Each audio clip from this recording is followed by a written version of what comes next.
Log on to kcbzradio.com and check the schedule for Situation and Circumstance Live, complete with music, live phone call access, and additional audio and programming. Anthony and TBT would love for you to be a part of the live broadcast and recording of Situation and Circumstance at kcbzradio.com. Situation and circumstance. Fight for wisdom, not ignorance. Trying to avoid it is not a lonely dance.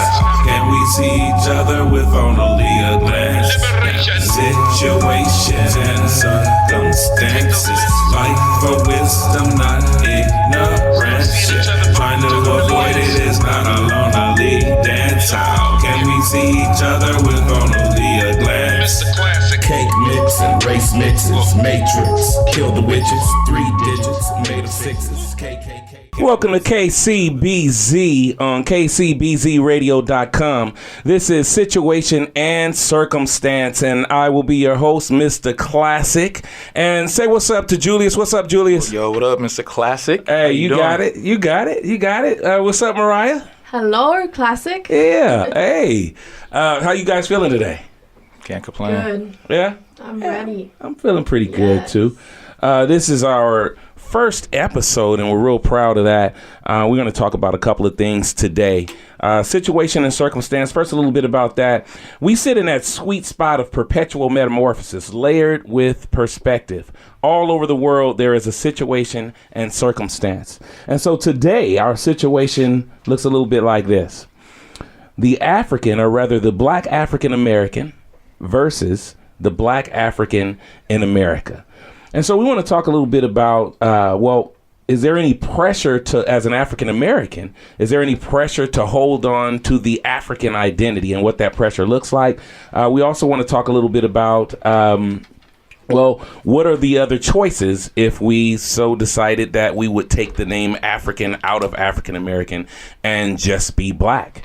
So we're going to talk a little bit about that later on. We're going to follow it up with our hot and current situation, kind of a double jeopardy question regarding Cardi B, and just talk a little bit about what's going on right now. Is it fair in regards to what's happening with our men and our women and what that's looking like nowadays? And so it's going to be a really nice show. We're going to play a little bit of music in between there. And, let's just jump right in. And so, Julius, I want to ask you, so what are your thoughts or first of all, what should I call you? Should I call you a Black African American? Should I call you an African American? What's the title that makes you feel like who you are? What describes you the best? Or should I call you an Israelite? I don't know. What? Not American. Not American.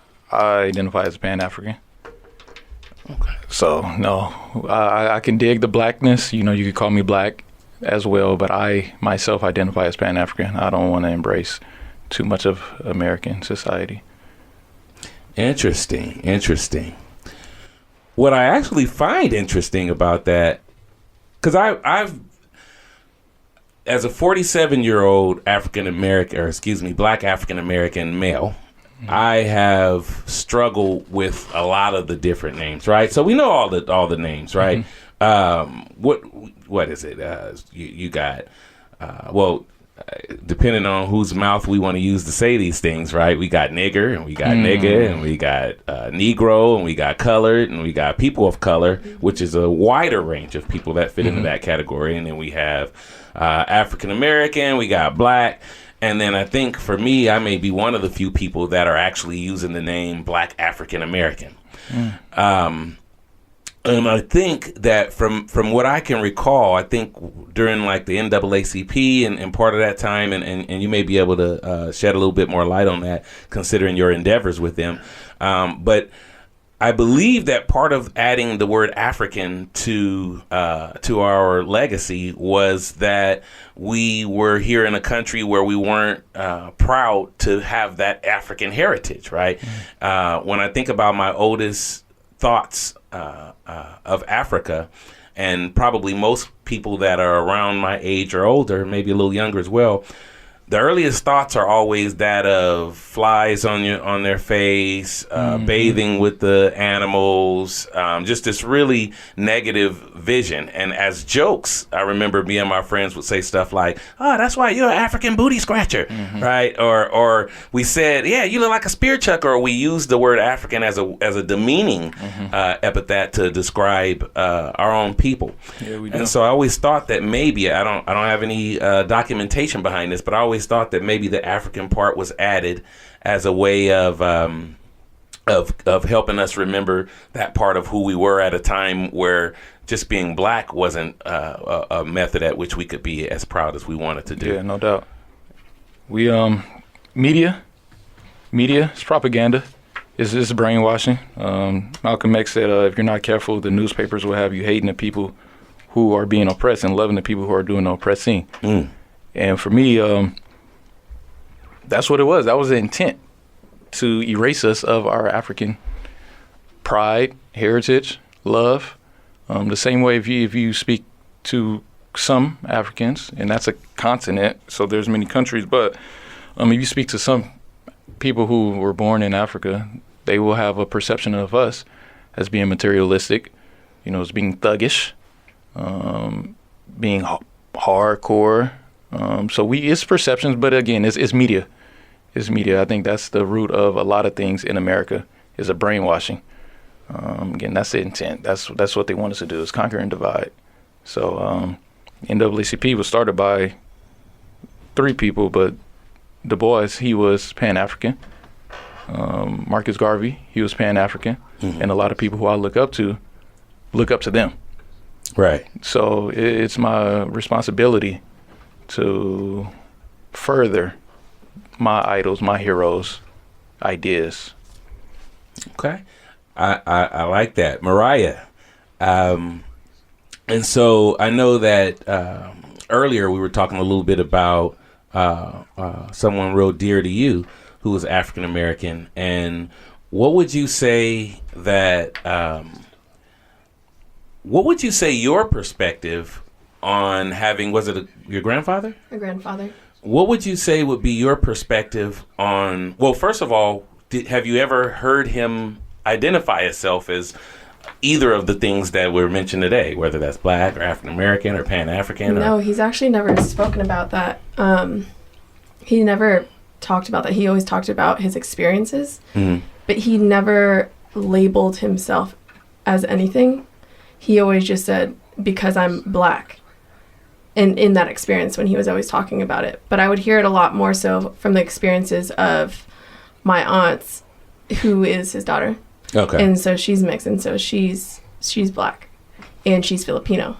Okay. So I would noticed hear you her said she's experiences. black, and then you said she's black and she's Filipino. Black and Filipino. Okay. And when you've been with her, do you hear her toggling between the both? Like she says, I'm Never. It's biracial, always- I'm black and Filipino, or do you sometimes hear her just say I'm black? Or I noticed that some people, when they're mixed, they choose one at different times. What's been your experience with that? For her, she's always been biracial. She's always been black and Filipino.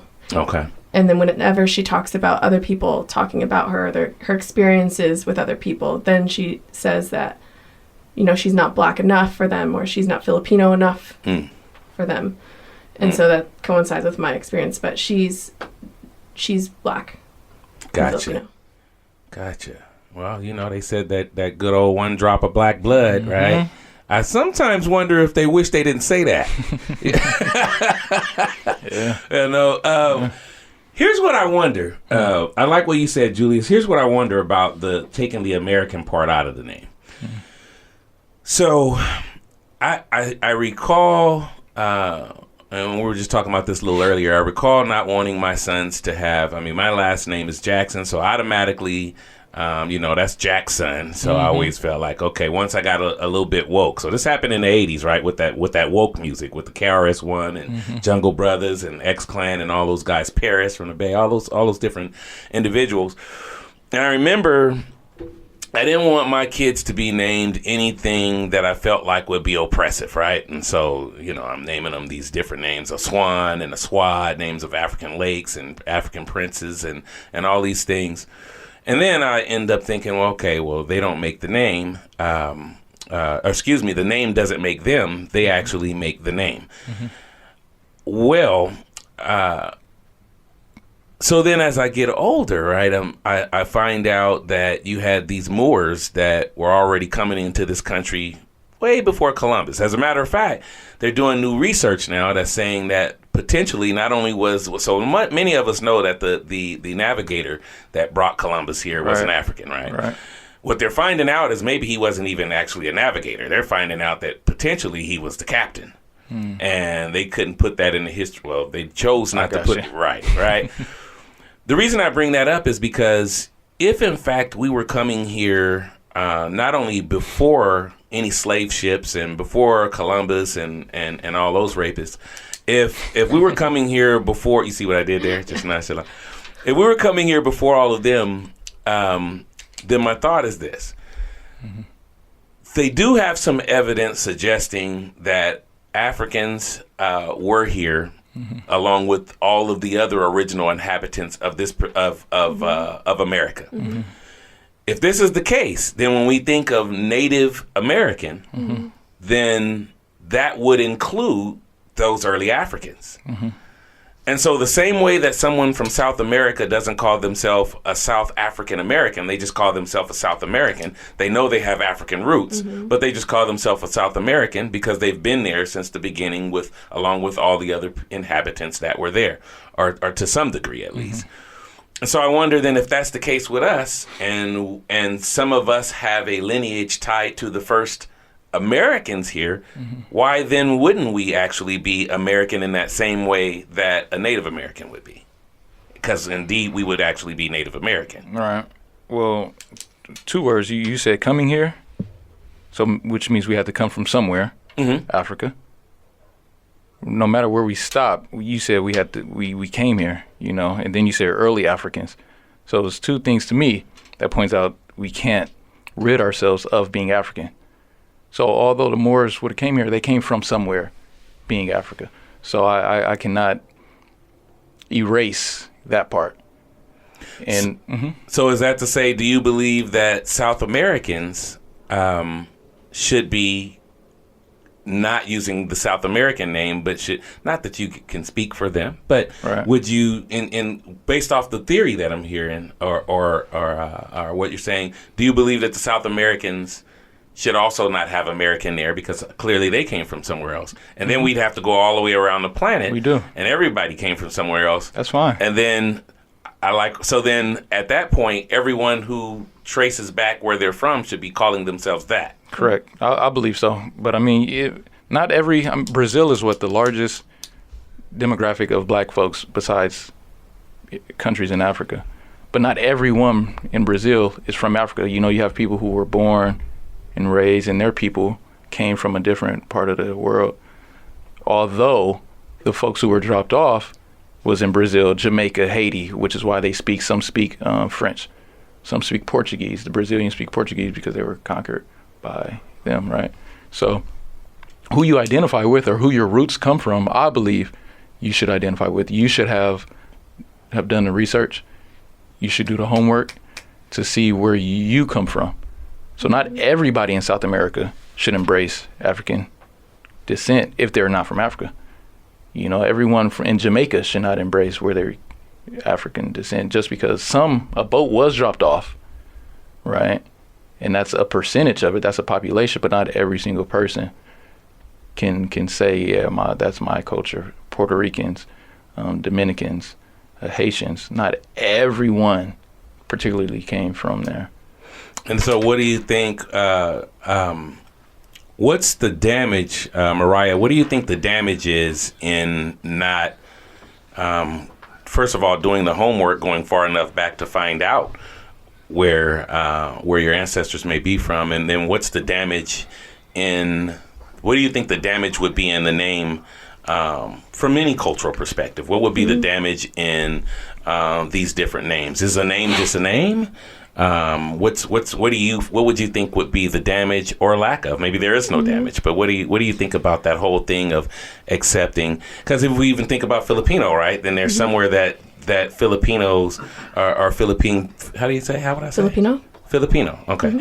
And there would have to be somewhere where that particular culture was from before they got to the Philippines. Well, this is actually what I dealt with as a little girl. This is one of my biggest things as a little girl, because I'm so mixed with European descent, Native American, Mexican, and Filipino. So I have a very diverse cultural background. Now, if you look at all of those, only one of them is from here, from this space, and that's Native American. All of the other cultures are from elsewhere. And so when I was a little girl, because I didn't see it in media, I didn't see someone that looked like me, that meant that I felt like I'm not enough to be put in media because of how I look. That means I'm other. And so for me, that meant because there's no representation, now I need to push that and suppress that because that obviously isn't enough as a human being. And so I had to then do the work of self-love. Who am I as self? And self-respect for all those generations past that had to go through everything that they went through for me to be able to stand or sit right here in this room. So for me, it had a lot to do with loving on those parts that I felt like weren't enough to media and saying I'm more than enough. So that way now I can self-love and self-respect. And then now, like you said, Julius, go back and do that homework on where are my roots from? I want to give that respect and do that justice because I'm sitting right here because of all of those people that went through all these things that in media shows me is not enough. So then I wonder, then who should... So then when we look at no Native Americans have always been here, although suspiciously they continue to do, all the time they're doing more research and they find some older bones and so I remember the very first, they thought they were only here like 10,000 years. Then it leaped to 20,000. Then it leaped to about 40. Now, most recent in the last 10 years, they found the bones of a little girl in a cave. And now she becomes almost 100,000 years old. Yeah. Right? And so how old is old enough for you to claim that you are native to that land? Well, I have open question. I have this feeling because Pangea, right? Yes. So if there are a bunch of people living on one space, let's just call it one space, and then Pangea started to happen. So now we have different spaces happening. I feel like there was a lot of people that were just in these certain spaces, and they were natives of that space. And for me, that's native of where you're from in that space. And you can travel around and move from place to place. But once you move to a different space, you're not, for me, no longer a native of that space, which is perfectly great. It's just honoring and respecting where you're from and where they're from and where they're coming from too. And for me, that's what it always comes back to is seeing people as people. And I also see that you're different. Let's celebrate that difference. Teach me about that difference. And now let's also let me celebrate my difference from that too. Let me celebrate where I come from and where I'm going to. I like it. And what I love about what you're saying is in your given situation, there are circumstances, right? You see what I did there? I see you. I see you. In your given situation, there are a set of circumstances that led you to feel the way you feel. Just like there are a certain set of circumstances that lead Julius in his way of thinking about it, and mine as well. And so what we're going to do is we're going to stop right there. We're going to go right into a little bit of music while we finish discussing a little bit more about the Black African American versus the Black African in America. What's in the name? Let's get it. Yako, what's happening, man? Log on to kcbzradio.com and check the schedule for Situation and Circumstance Live, complete with music, live phone call access, and additional audio and programming. Anthony and TBT would love for you to be a part of the live broadcast and recording of Situation and Circumstance at kcbzradio.com. KCBZ on kcbzradio.com. This is Mr. Classiq, and we're back at we're back at Situation and Circumstance. This is Situation and Circumstance. I'm here with Julius and Mariah, and we're kind of just talking about the different perspectives that we have due to a certain set of circumstances, right? That allow us to feel, believe, or know who we are, what we are, and what we should be, and trying to see if there's really any way that these ideologies can live together, and what does that look like for these ideologies to live together, and should they even live together? During the break, Julius asked me, what was it you asked me about Black African American? How do I identify? And I temporarily identify. Well, I temporarily identify as two things. Interestingly enough, It is. I identify as an Israelite. Okay. But I haven't done enough of the research in depth to verify everything for me to support that with commentary. So whereas I do believe it based off of what I've read thus far, whether that's in the scriptures and what have you, and in some cases documentaries and different things, there's part of me there. More so, I identify with Black African American, and part of that's because, well, the short answer there is I remember when I was in college, I remember seeing.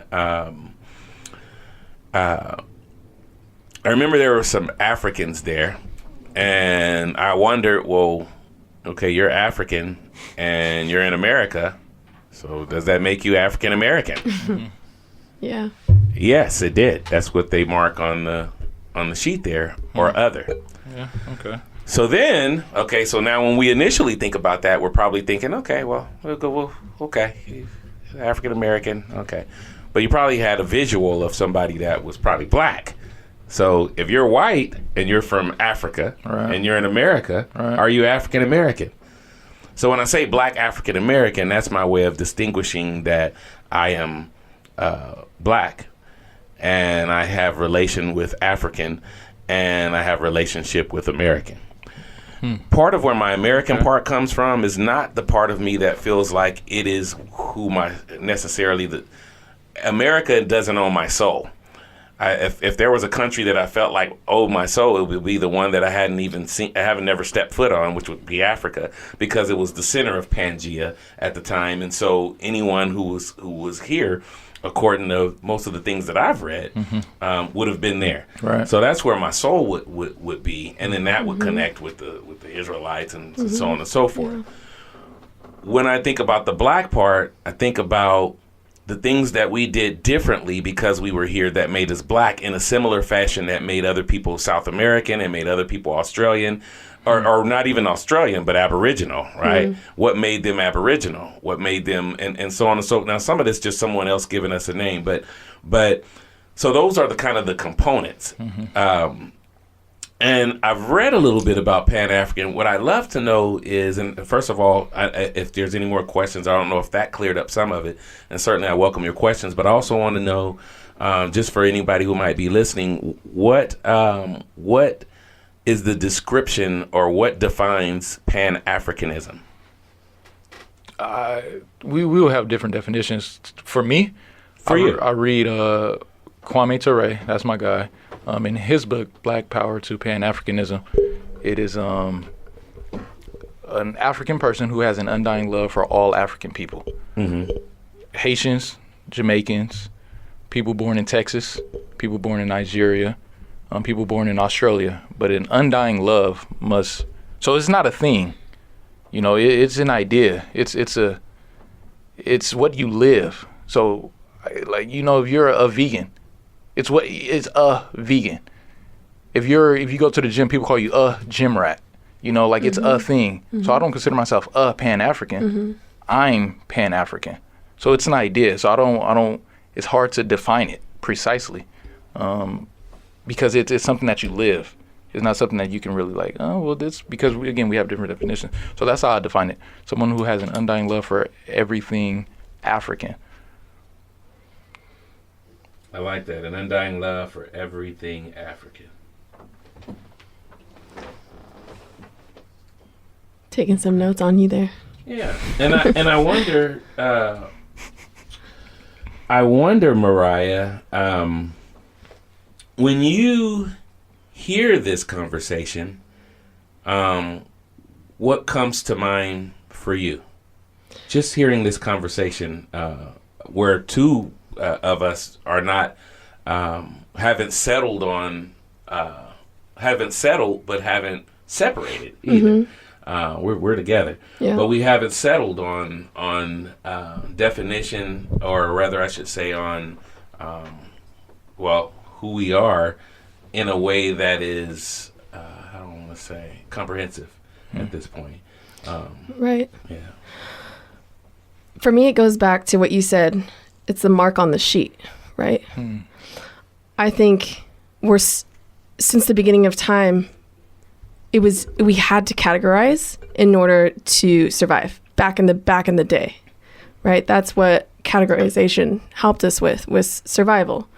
And so now it's like we still have those labels trying to help us categorize, but it's not for survival now. Now it's to quickly understand who this person is. So the marks on the page were always on a Scantron, and I memorized this because I'll tell you why. It was always white, Hispanic, African American, other. So for me, I didn't know which one, and it said only pick one. And that's what sat with me was, why do you want me to categorize myself for you to help you understand me better with one answer? That is unfair for anybody to say, give me a one-word answer that'll help me understand you so I can quickly know what I feel about you. And that's what I feel right here in this space, is like that we're not doing that here. We're trying to understand one another and where we come from internally versus let me just quickly label you. This is, I feel this. So let me learn about that. What is Pan-African? So we learn about that. And so that's what comes to mind when I hear this discussion is what I've always felt about that mark on the sheet is now being erased right here. I love that. Real dope. What are your thoughts, Julius? So you said you're a black African American. Yeah. Right? So American. So we're speaking of nationality, correct? Yes. Okay. Because I mean nationality, nation. So it's where we are. Right. Right. So I have a friend. Her name is Sarah. Her dad is black. Mom is white. She went to Bali, and she went to Australia, Sydney, Australia, and she's very, very fair skinned. People was like, "Hey, who you with?" The lady who she was with was Filipino, so she was like, "I'm Filipino." Sarah was like, "I'm black and white." They were like, "What? What's black? What's white? That's an American thing." So she was like, I don't know. My dad's black. My mom's white. And they were like, dumbfounded. What is black? Yeah. What is white? You know, it's literally very black and white to say that. You know, no pun intended. But it's black. So she had to say, well, my dad is from African descent, and my mom is from European descent. That's how they realized it. You know, so she had to resort to bringing up her Africanness. And had she ever done that before? Never. So for the first time, she was faced with this, wait, you're categorizing yourself as these two things, but okay, you're a human, but help me to understand what does that even mean? You're human? Right. You're human. Right. But what does black, white mean to me? Is that supposed to make me feel like, or think something? You know, that's interesting too, because I had a friend, when I was in college, I had a friend from South America. Okay. And she was very dark skinned. And I remember her saying, I didn't know how black I was until I moved here. Right? Wow. Because they didn't have people saying things, or at least she hadn't ran into anyone saying things like, oh, you're so pretty to be so dark, or you have, like, bringing attention to it in a way where it's odd or different. It's just, hey, it's just a color, right? And then I think about well, this black experience, right? And so there's something for me that feels like, okay, I remember Kendrick saying in one of the songs, Kendrick Lamar saying, don't call me black no more. It ain't facts no more, right? Yeah. Black is just a color. Yeah. And I mean, I think that we can say that about lots of things. We can say black is just a word. We can say a lot of things these are just words. But then we breathe the life into what that means to have what that word actually means. Right. And I feel like when you have something like black, here's a word that you have that people have bred negative life into. Yeah. And then you have people who've bred positive or breathed positive life into out of necessity. Because when someone is making you feel inadequate because of the very thing that they're showing, they're making you feel inadequate because of your skin. Well, then I feel like when you empower a word that stems from self-hate in order to turn it around, and then when I say that, well, does that usher in this okayness for other words now, right? So then if that's the case, then nigga should sure be okay. Because we've taken that name from nigga and put a nigga in, which that's a whole nother story. Yeah. But then it almost makes it like, okay, then that should be okay because we've breathed life into that. But then even the reality of that word, right? So then these are just the words, right? So then even the reality of that word, when we look at nigga and we look at nigger, well, there's been people who say, well, that comes from the word, the Latin word negro, which meant black. Right. Okay, well, that's one theory. Yeah. The other theory is that it comes from words like netcha and netger and stuff like that. That actually, every one of the words that sound the closest like the word nigga were words that were empowerment, right? They meant godlike. They meant sun god, huh? King. They meant all these beautiful things. So you're telling me that the word nigga came from the word nigger, that came from words that meant the same thing that our youngsters are saying they mean when they say nigga now. Now, we know they don't mean maybe king. Right. They may not mean, they're not calling you a sun god. Yeah. Right? But it still is a term of endearment. And if we were back in those days and they were calling each other that, then they likely were, especially in their youthful exuberance, they were likely using those words in a similar fashion that didn't mean something hurtful. So I wonder how much of this, how do we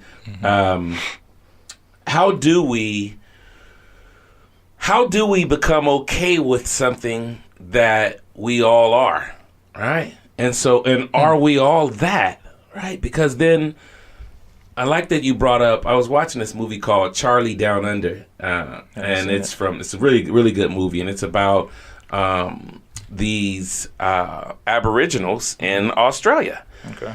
And they're just like us, where in terms of, some very dark and some, when they sent all those rapists over there, some of them did some of the things that they did. And so there's lots of mixtures and things of that sort. And so they're in a very similar situation. And I remember like a couple of them, some of them were calling each other black. Like this thing that we're doing here has transcended, right? Or it's crossed the seas. And there were some that were calling themselves black that when I saw them, if I had saw them somewhere, I wouldn't have thought they were black. How do you define black? Right.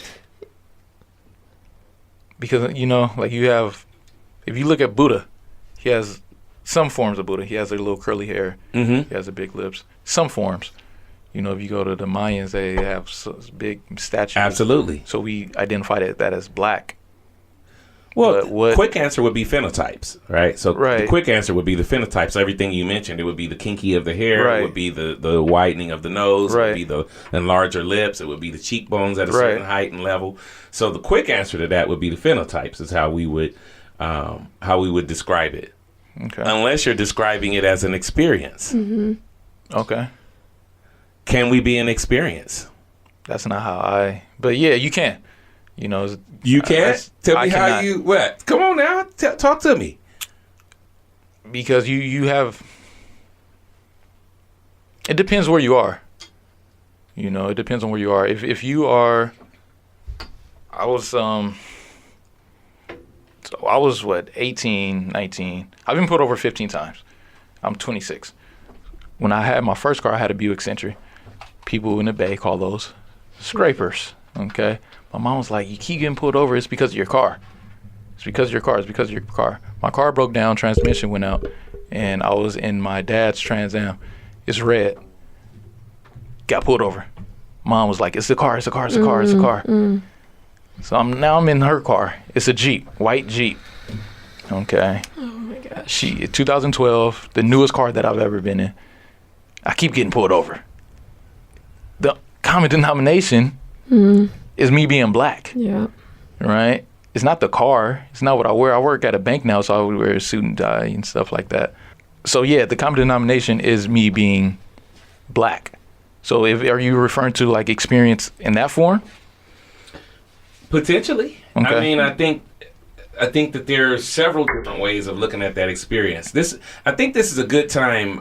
There's a poem that Smokey Robinson did, and when I saw this poem, or rather when I heard it, it's from Def Poetry Jam. Nice. And when I heard it, first of all, I'm a Smokey Robinson fan. I love that guy. Just he's a phenomenal songwriter, of course. You can't listen to slow jams and not have some songs from Smokey on there. But when I heard this poem, people kept telling me you gotta listen to this, because even at that time, and this was maybe, I don't know, feels like 15 years ago or somewhere like that. I'm not 100% sure.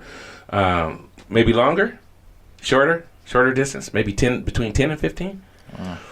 And at that time, I was still in mid struggle. Even at that age, I was still in mid struggle with identification.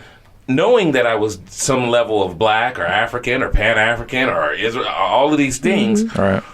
But I didn't accept that someone would just simply want it to be black. I actually didn't appreciate that. I got you. And so I want to get into this poem and see what you and Mariah both think about this. Once again, we're here at KCBZ on kcbzradio.com. This is Situation and Circumstances. Let's get right into it.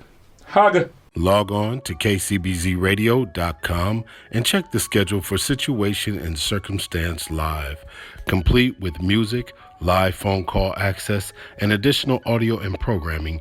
Anthony and TBT would love for you to be a part of the live broadcast and recording of Situation and Circumstance at kcbzradio.com. Oh, yeah. Once again, we're here at KCBZ on kcbzradio.com. This is Situation and Circumstances. I am Mr. Classiq. I'm here with Julius and Mariah, and we're just having a real friendly conversation regarding just what's in the name in terms of, specifically African-American, Black African-American, Black, Pan-African and Israelite, all these different things. And so I wonder, we've just listened to Smokey Robinson. Turns out that was about 9 years ago on Def Poetry Jam. I'm wondering what I'm actually anxious and excited to hear what both of your thoughts would be on what you just heard. Can we start with you, Mariah? I love Smokey. I love him so much. That was so real. Right? And raw. Didn't even know he got down like that. Oh, right? my gosh.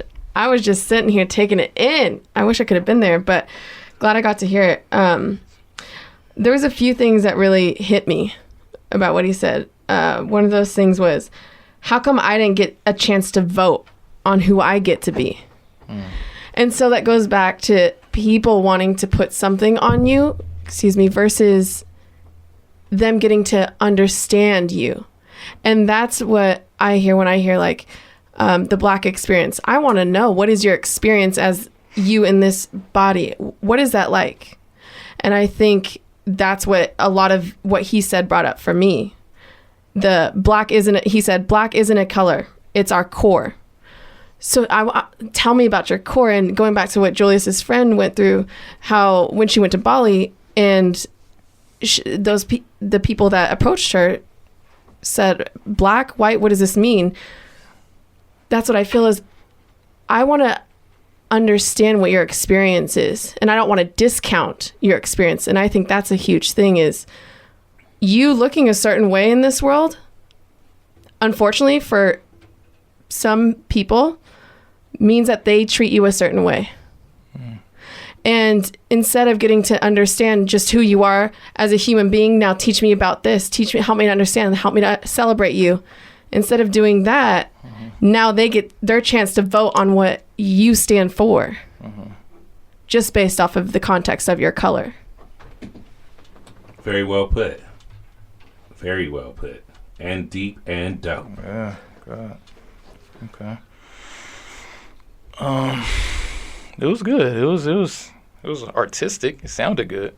Let's come on with it. No, it was good. It was cool. You seem like you're grudgingly accepted that it was good. Like it had a nice flow. Good, but it was musically very good. Got a critic. Musically, it sounded good. You have to. He started it off with what? Saying, 1 second. He said, I love being called black. I love being an American.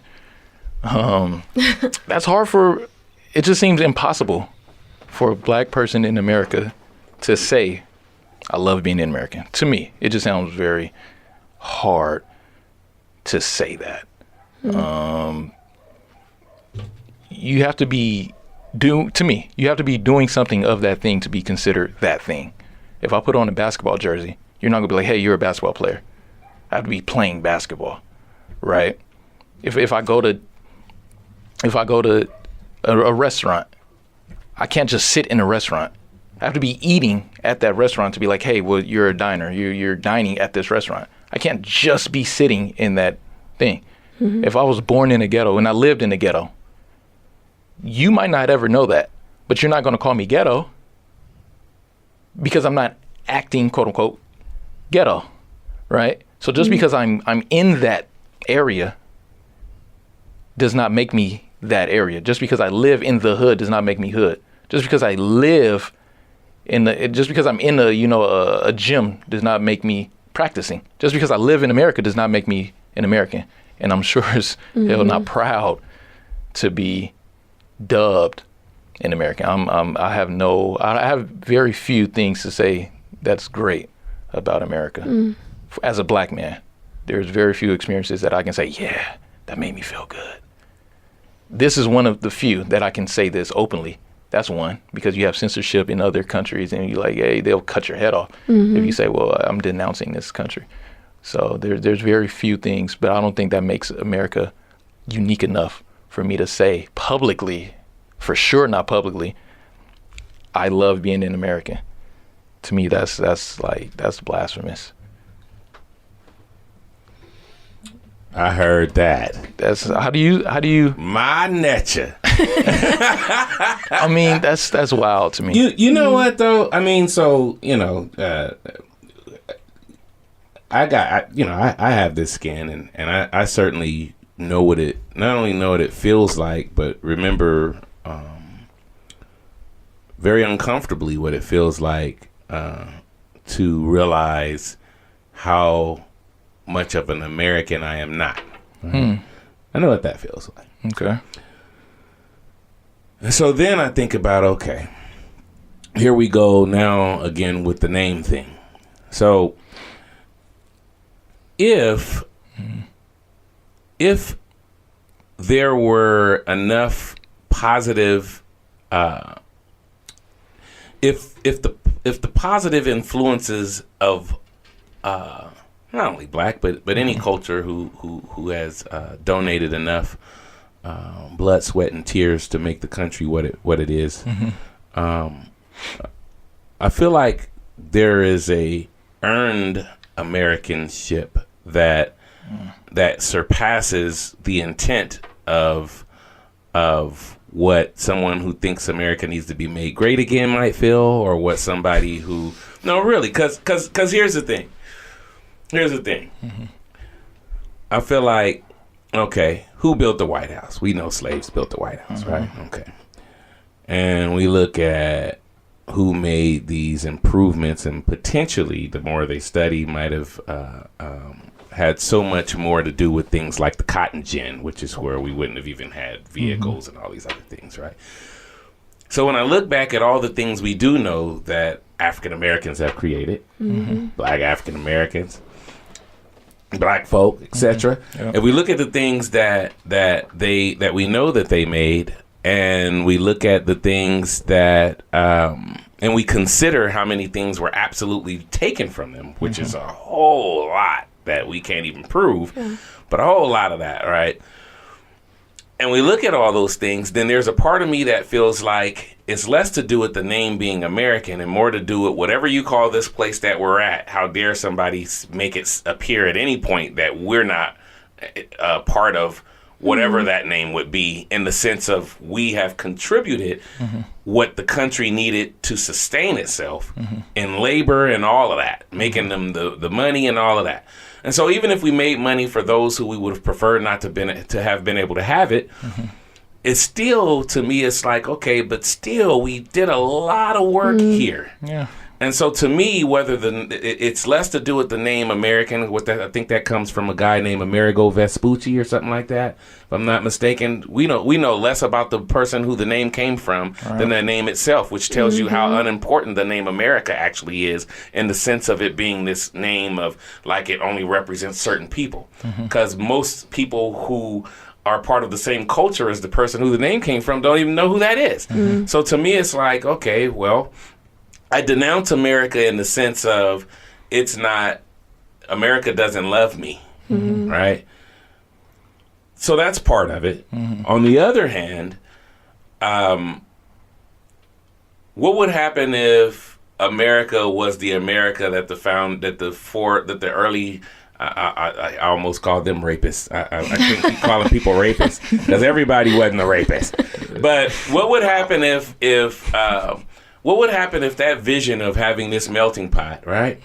What would happen if that actually, if it worked and it turned into that, and no one was, there's no more police officers pretending that their lack of training made them kill someone. All these different things. There wasn't people who stood up for each other, and to the point where now they don't have to stand for each other no more, because now we've surpassed that level of idiocy and ignorance. What would happen if we all had love here, right?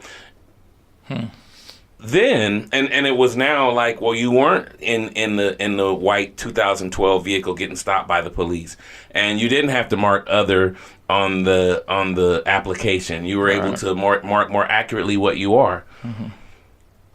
Then how would you feel about being? Would it still then not be okay to be considered or called an American in that sense? I guess I'm trying to see, how do we get past the past well, let's not go there.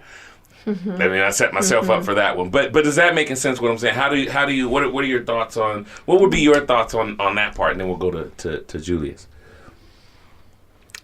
It reminds me of what you said about the name doesn't make you make the name. That's when you were just talking, that's what it reminded me of. And then I also thought too, on the other hand, when I go travel as a solo woman, I never say I'm an American, ever, ever. Because it's the intention behind the word, right? And I don't like what's going, I don't feel good about the intention behind American. Even though I'm from this space that we like to call United States of America, I don't need to call myself American in order to be from this place. I say I'm from I say I'm a Californian. I'm from this is my space that I'm from. So for me, there's so much history behind the word American. There's a lot of history. And two things about that. One, when I was traveling in Narnia, we'll call it, there was this woman from South America. And another woman next to me, I think she was from like Indiana or something, she said, I'm American. And the South American said, well, then I'm American too. So just because you're from North America doesn't mean that you get to call yourself American. And what about me? I'm from South America. I'm an American too. And so that's the thing, is it is what you call it to be. What is the intention for you under that word? And so for me, the word American doesn't stand for what I feel in my heart. I don't feel that. I don't rep that. Yeah. I don't like when someone says "Make America Great Again." I go, let's make the world great. Let's collectively come together and let's look at the issues that are actually happening and not just mull it over with just a quick swipe. And it's the wrong swipe, in my opinion. Let's really look at what's going on here. Right. I dig it. Yeah, it's Doug, brother. Yeah, it's Doug. That's, whew. So we are actually running out a little bit of time. I want to get some last thoughts from you on this particular. We're going to go into something else in just a moment, but I want to give you an opportunity to respond to that, as well as give us a last thought on it. So your question, just to summarize, if America upheld the promises in the Constitution, we're equal, all this good stuff, how would I think that? Yes. It's impossible to even fathom that idea, because that was written, 1776. So my brothers and sisters, parents and grandpa, they already existed. They were already here. So it's impossible for me to think 200 years later, 300 years later, oh, let's be brothers and sisters. Let's say everybody's born equal.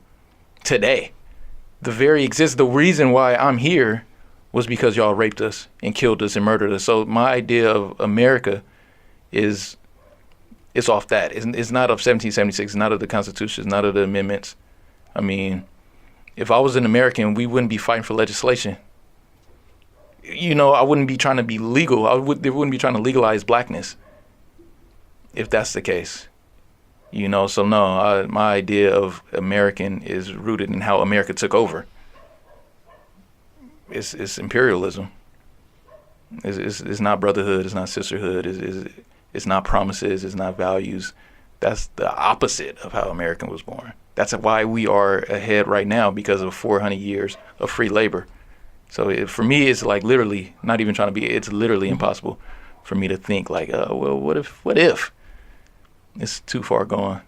Maybe, in 1619, like, hey, let's start over, or, in 1512, like it's 1492 in Columbus. It's impossible for me to like think what would have happened.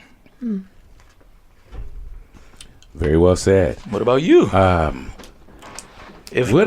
Me? In this perfect world, if the promises of the Constitution was upheld, would you have more pride in just saying I'm American? Take away the black, take away the African. If the promises was just, would you say I'm American? I think also too, look who wrote that. I think it reminds me of what's happening right now. Like, let's just sweep it over. All is good if we just do this. No, because you're not talking to everybody. You're not.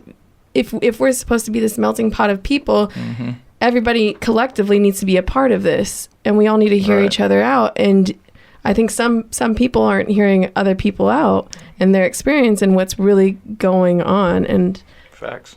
Going back to that declaration, some people were not allowed to sign that or be a part of it.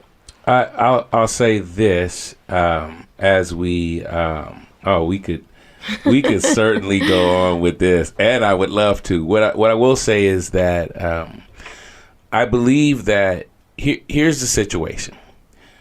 Everywhere we exist on this planet, we've been treated in a trucked up way. True.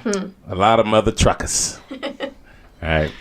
And so I feel like as a result of that, even names like Africa, mind you, I haven't did all the research to find out where that name came from, but I have an idea because it wasn't the original name. Nor was most of the names in places that we are located. Yeah. And so, if we are not American, then nor is the Australians Australian, and nor is the Africans African, and so on and so forth. And so I believe that So that's the situation, is that everywhere we've been, there's been these rapes. So someone will always be able to say, we can't just sweep past that. Pain has happened on every place in the planet at this point. Okay. And so I believe that if I claim to be a black African American with knowledge of the part of me that's Pan-African, of knowledge that that's not something that I'm claiming, it's something I be, right?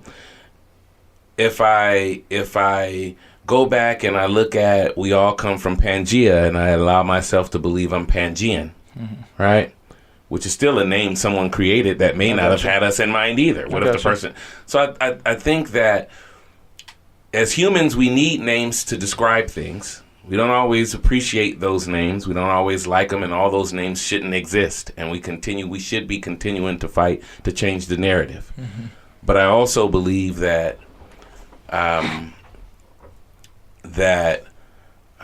as long as we continue to have the discussion so that we understand why we're choosing the different names, it does so much more for us to understand why you're that. Then it won't matter to me that you're that. Yeah. Because I know why you're that and why you're saying that. Right. And so it's the conversation that has to happen. And that's what we do here on Situation and Circumstance. When we come back, we will be going into a completely different conversation. We'll be talking a little bit about what's going on with, is there a double jeopardy that exists, and this double jeopardy between men and women.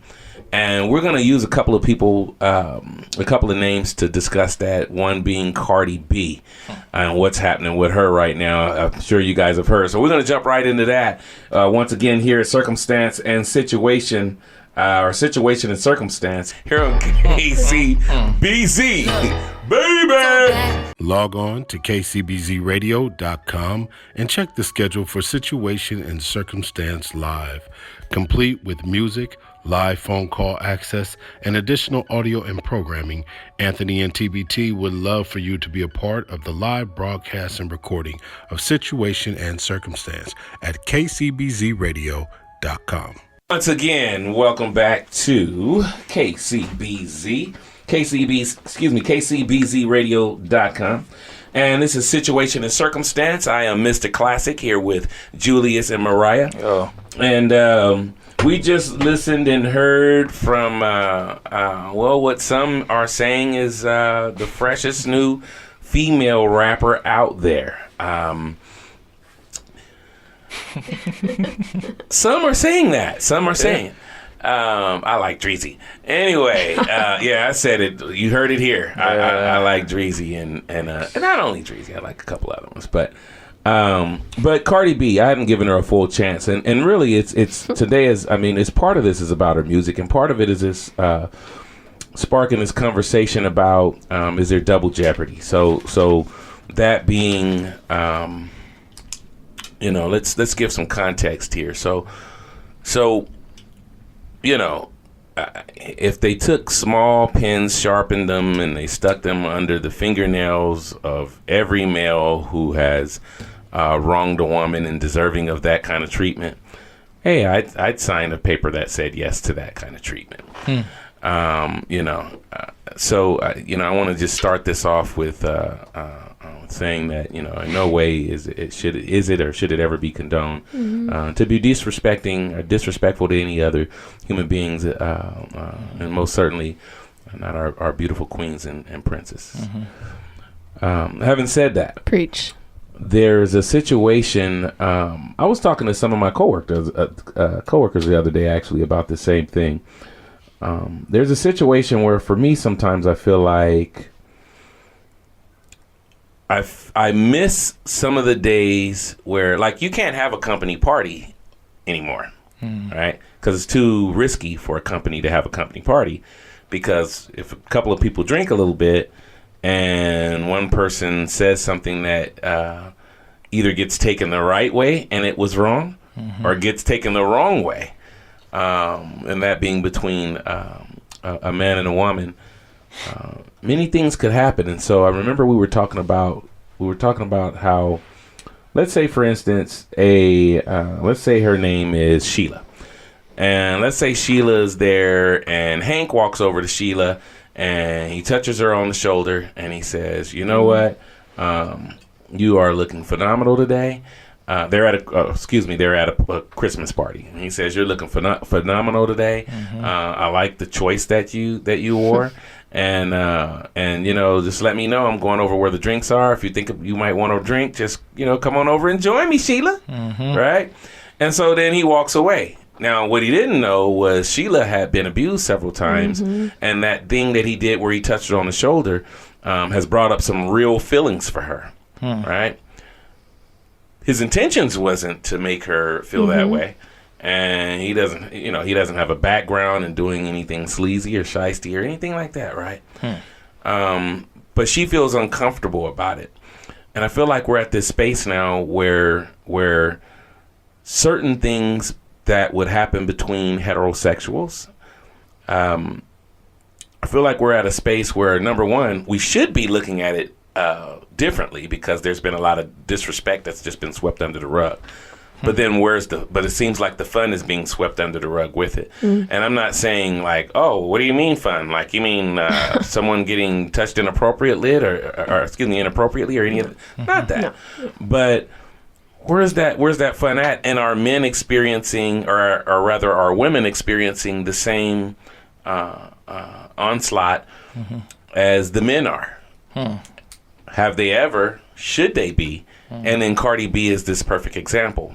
And so before we even jump into what Cardi B actually said, I'm curious as to your thoughts, both of your thoughts on just that part of it, just the part about where we're at right now in our interactions as men and women. I know that's pretty vague, but it's deep though. I don't know where to start. I'll say as a woman, myself as a woman, how I feel about that. Two things. One, the intention, you said. I don't know that person's intention. And even if they say something based off of my past, and that's what's tough, is you don't know that person's past. Like in my past, there have been so many men that my intentions weren't to do this to you, yet they really were, because as we further along in this circumstance, in this situation, I know what your intentions were and are, but you just don't want to say it because it'll make you look a certain way, right? So really, when someone says their intentions, for me now, it's my feeling. I can feel their intentions without them even saying it. So that was a perfect example of how you said touching of the shoulder. Now I do rideshare as a form of income.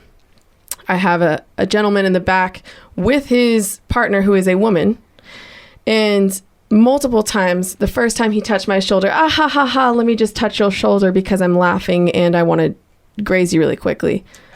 And two more times after that, on the 20-minute ride, he grazed my shoulder again, from the back to the front seat. Now I can feel your intention every time you touch my shoulder is not because you're laughing and you just, oh my goodness, you're so close to me, I could just slap my knee. No, your intention is you have an in your head to touch me. And so now you get to touch me. You get to touch me. And that is the issue. It makes me sick right now thinking about that. The fact that you feel that you get to touch me. And why is that? Is it because you're an older white male and everyone has treated you like you're able to do whatever the heck you want? I don't know. Yeah. I'd have to ask him, and he'd have to be honest about it. But even if he's quote unquote honest about it, is he? I don't know. And then two, why do you need to touch anybody right now? Like I'm a human being. I'm not for you to put your hands on or for you to feel like you can do whatever you want to do in life. And so I think it's a person by person thing. Yeah. And in that moment I could feel the different intention, whereas somebody else, I won't feel that when they graze my shoulder because they're just grazing my shoulder. Right. That's a good answer. It's a good answer. Man. It's a fantastic answer. So then let me ask you this: when you hear about people like R. Kelly or Bill Cosby or please someone throw me some lighter complected names out there. Chris Brown. What? I meant some Weinstein? Culture, right, thank you. Okay. So, Weinstein. There's a lot of, I don't want to. Yeah. You went there. That's where we were at. Yeah, you just gonna start mentioning some other Pan Africans, huh? Okay, so wow. When you hear that, the things that are happening to them, and hey, I'm all for it. Even though, like I said earlier, when we were during a break, I said, I'm all for, if R. Kelly did, or it looks to me that he did it, hey, he needs to suffer the consequences. But I feel like take R. Kelly to jail and put him in the same cop car as those Catholic priests. Yes. Right? So that's always been my problem. And people will do the thing where they'll be like, well, it doesn't matter what color he is. If you did something wrong, you should go to jail or whatever happened. You're right. But can we start leveling the playing field to where everyone who's done that are experiencing the same level of ridicule in the media, and et cetera, et cetera, et cetera. But what I want to ask you is, so then when we look at Cardi B, and Cardi B said the whole thing that's going on is she talked about in one of her other songs, I had it pulled up here, I don't know what happened, but she talked about in one of her other songs that she was basically drugging and then robbing men. And then there was some, sex and other things presumably involved. From what other people are saying, that there was sex involved, right? Right. So when we hear that, well, it sounds exactly, with the exception of, now, she hasn't said a number, so we don't know if it was 3 men or 50 or 80 or 100. We don't know if any men are going to start coming forth and saying, Cardi B drugged and but my thing is, well, are we, even at this point, is it getting enough attention, and is it being treated the same, and should it be treated the same, considering there is a much larger history of men inflicting this kind of damaging atmosphere on women? And so what are your thoughts with that? I know she says, I never claim to be perfect or come from a perfect world with a perfect past. And no one's saying that, Cardi. No one's saying you're perfect. I think that's the thing, is like, no one's claiming anybody's perfect, because none of us are, firstly. So that doesn't even need to be said. I think that if any human does anything to anybody of that extent, yes, it needs to be across the board. You are treated the same as anybody else, no matter how much money you have, no matter how much hype you have, no matter how many fans you have. You did what you did. And I don't think it's getting enough attention. I didn't even know about it until you brought it up to me. And that's huge, that I don't know about. I love Cardi B's music. I didn't know that about this situation until you just brought it up to me. Oh, you made a bit ago. I'm a media slut. No. I love. Go ahead. Please do.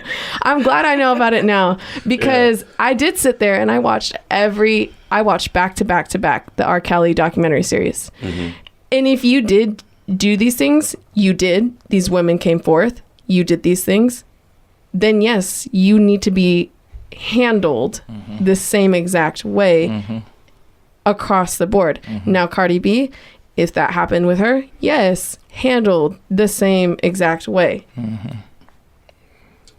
I can dig it.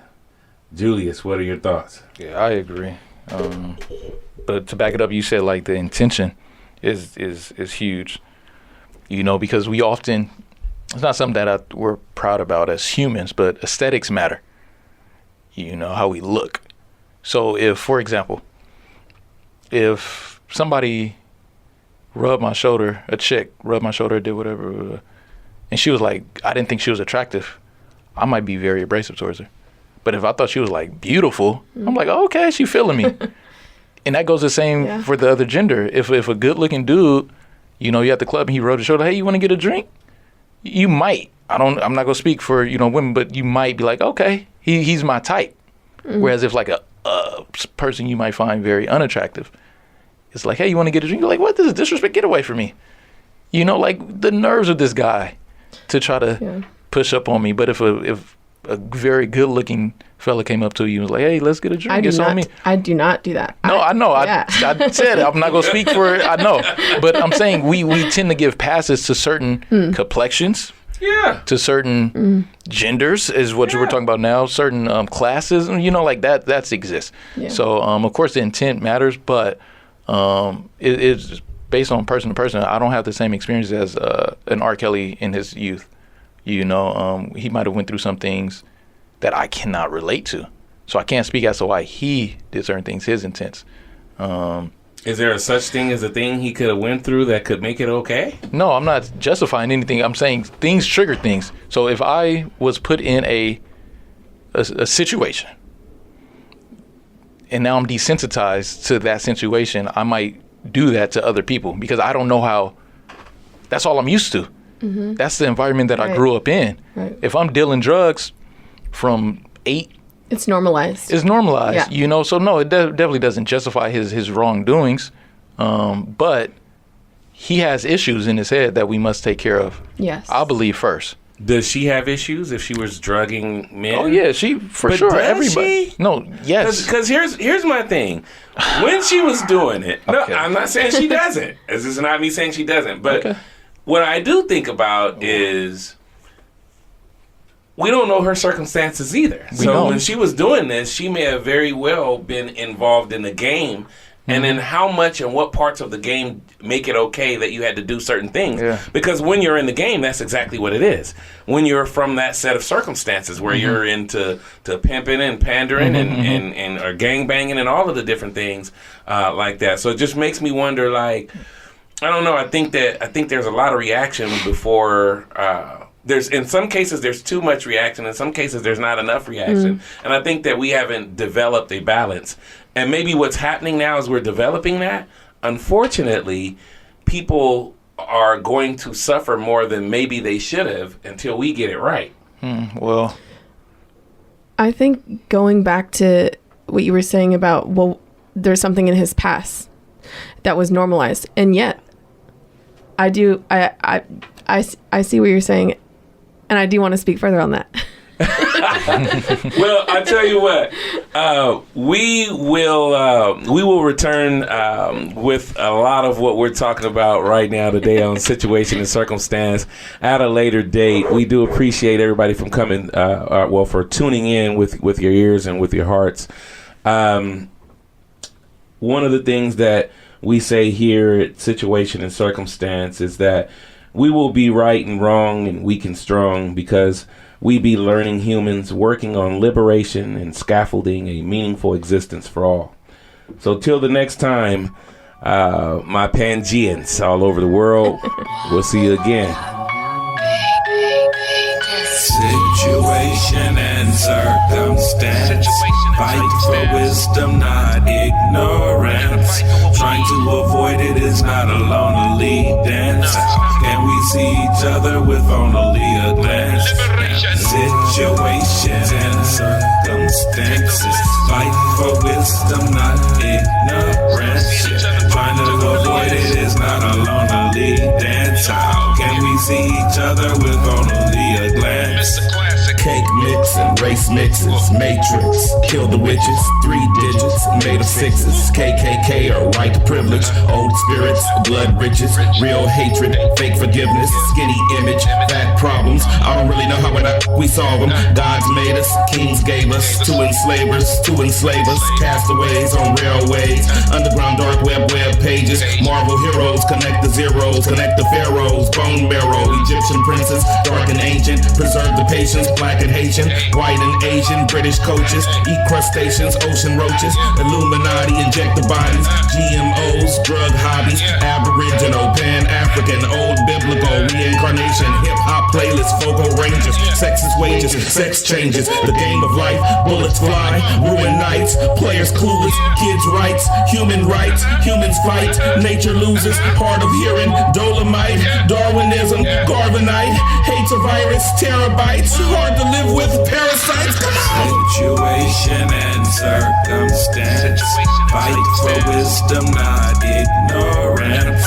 Trying to avoid it is not a lonely dance. Can we see each other with only a glance? Situations and circumstances. Fight for wisdom, not ignorance. Trying to avoid it is not a lonely dance. How can we see each other with only a glance? Look, some of us robotic, programmed to follow. Some of us have logic and we wide awoke. Some of us don't got it till we learning slow. Some of us love God as part of having soul. Some of us robotic, programmed to follow. Some of us have logic and we wide awoke. Some of us don't got it, so we learning slow. Some of us love God as part of having soul. Situation and circumstance. Fight for wisdom, not ignorance. Trying to avoid it is not a lonely dance. Can we see each other with only a glance? Situation and circumstances. Fight for wisdom, not ignorance. Trying to avoid it is not a lonely dance. How can we see each other with only